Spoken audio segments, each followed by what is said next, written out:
JP Wisers. We give Canada and Canadian whiskey a hassle it a lot. And I say this, but I'm going to add a lot more clarity to it today. I'm Daniel Whittington. I'm the Chancellor at Wizard Academy and Whiskey Marketing School. Welcome to Hidden Drams. This is where I try things that you are probably not going to be able to get your hands on because I want to. And because I want to be able to shine a light on interesting things and not just the only easily accessible big brand products. This was a gift, by the way, from Jason and Eric Sauter, who know how much I love this, found another bottle of it, because this is not a recent release, and brought it to campus, and I couldn't believe it. This is my favorite thing that Wisers has ever done. Now, we hassle Canadian whiskey a lot. A lot. But my biggest gripe with them is that all of the really amazing stuff that they do, we never get to try. The only stuff that makes it over the border is, by most large numbers, the lowest common denominator budget products from the big brands, and then some interesting and really cool craft, but very rarely. And so that's what represents Canada on this shelf, by and large. Crown Royal, Canadian Club, and the budget releases, right? The Wisers White Label, Wisers Deluxe, I think it is. And again, those are fine if that's what you're looking for, primarily mixing for me. But like, then they do really amazing, interesting things. And they have truly talented people involved, and we don't ever get to try any of those things. And I find that really frustrating. So the first whiskey that I ever had that took me from being like, oh, there's some good Canadian whiskey, to like, holy crap, where has this been all my life, was this bottle specifically, the JP Wisers Dissertation. And the story on this is complex and very interesting. So I'm going to talk about it. But first, on the nose, ooh, this is a dry baking spice. Cinnamon, but without the sugar. It's nutmeg. It's wet sidewalk. That's what popped into my head. It's buttercream. And sort of almost a grassy herbal. Oh man, there's a lot going on in this nose. It's very rich, but it's also kind of approachable and not dominating. I should say complex. Rich was the wrong word. It's complex, but it's light and approachable. So this is a blend of 80%, 87% rye whiskey and 13% corn whiskey, bottled at 46.1% alcohol. Okay.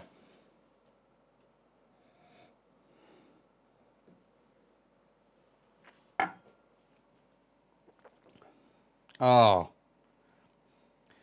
If I was saying this, if I got poured this blind, I would think it was a really delicate rye. Like a really just perfectly balanced, soft, approachable, slightly softened, but it's got all the baking spices and it's got all of the little zesty dessert breads, like Christmas dessert breads in the direction of, you know, cinnamon roll pastries and things like that. But there's also a slight dryness to it that keeps it from being like too clingy sweet and makes it like a nice contrast of both things. Like you could keep going back to it. If it was too sweet, it'd be like, okay, I've had enough of that. Or too tannic, it's like, well, it's, you know, all bitter.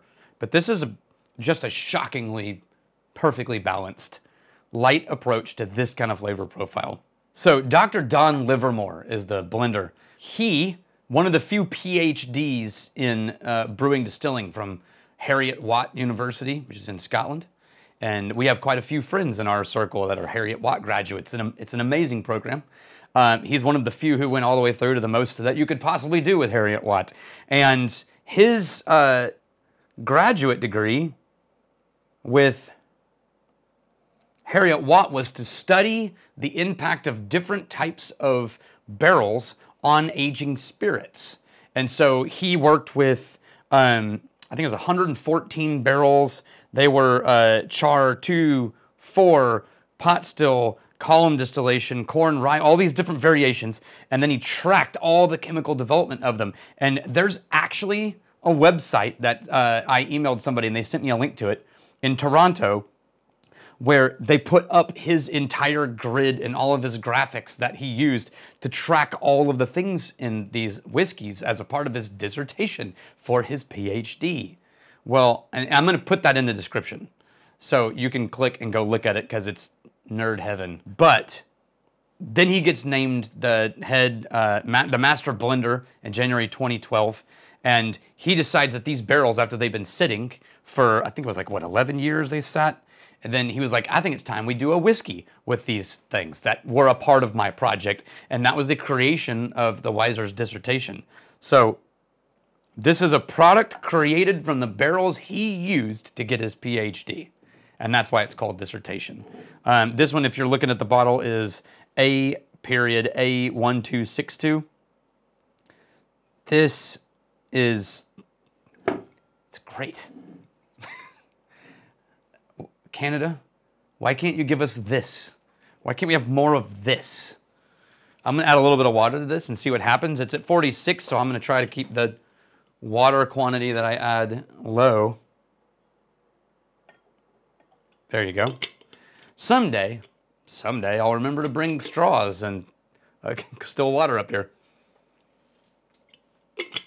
If you want to read, I think my favorite thing on Canadian whiskey, read Devin de Cargamo, and he has a new release of his, like basically the Bible on Canadian whiskey.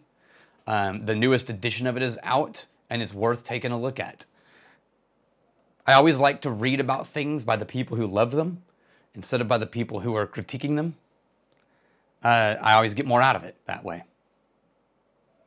Okay, with a little bit of water, the more vanillins sort of punch through a little bit more. And the baking spice lowers, but the tannins don't. So you get more of a vanilla tannin combo. And then that sort of wet sidewalk note pushes forward. Oh, but the palate, even better. It turns more desserty, but in a way that's like a salted chocolate, right? Or salted caramel. It's got all those nice non-sugar notes, but it just serves to make the sweetness feel approachable and rich instead of just bland sugars. I like it with a little bit of water. Okay. I don't know how you'll ever get a chance to try this, but if you do, you should do it. And regardless, if you live in Canada, you get access to a lot of really amazing things that Dr. Don Livermore is doing that we'll never get to try. So I don't even feel bad. At least I got this. Cheers to you. I'm really glad you're here.